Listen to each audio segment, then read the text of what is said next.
War was all about. It was to regain the spirituality of the Jewish people. Other than the menorah, what better dedication to the same purpose than the Sefer Torah? This Sefer Torah, which is in front of me, it's dedicated to the everlasting memory of our dear parents, Jose and Tova Rosenbush, and Isaac and Kate Weeder. We are deeply touched by having here so many of our friends, co-congregants and family, who have honored us by participating in this extraordinary occasion. There are few memorials that can achieve such an everlasting significance as the dedication of a Sefer Torah. And my wife Fanny and I are overwhelmed by this opportunity, a once-in-a-lifetime event. Jose and Tova Rosenbush. They escaped the atrocities of the Nazis from Poland in the mid-1930s. There were few avenues of escape open to them due to embargo and prohibition to shelter the Jews, attempting to escape the black cloud of the coming conflagration. It took courage to abandon family and loved ones and make their way to a new life. Jose and Tova took that dangerous route and found their way to Colombia, South America, one of the few countries open to Jewish refugees in those years. They persevered under difficult circumstances and remained faithful to their roots and Yiddishkeit. They were instrumental in the establishment of a vibrant and continuous Jewish community, which today, though small in number, maintains an Orthodox school for children, kashrut, several shuls, and a Jewish identity that has strengthened through the years.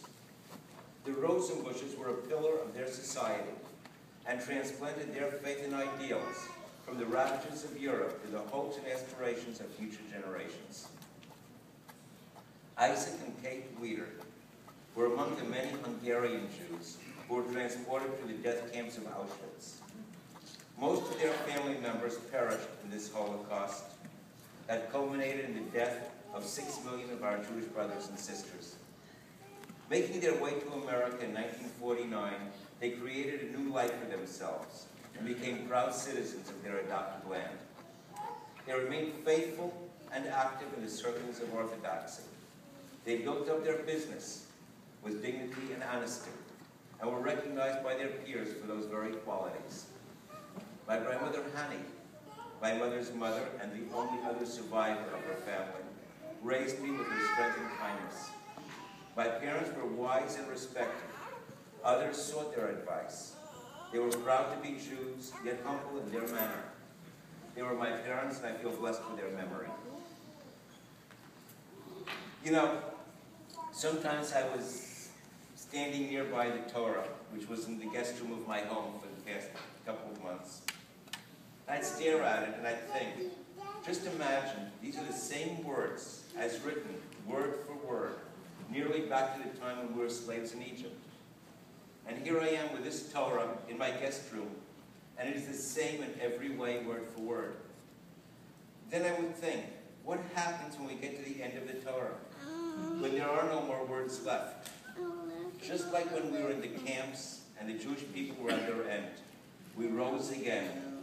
We were reborn, just like the Torah. We begin once more at the beginning, at Bereshis. The Torah and the Jewish people, ourselves, have been passed on from generation to generation. We too are eternal through our children and their children. Today we honor our parents with this Torah dedication. There's little more that I can say other than Fanny and I look back into the past and we see the future.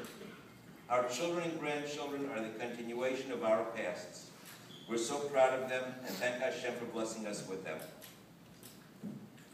We wish you all long life and nachas from your descendants. May God bless you all. Baruch Hashem. Thank you all.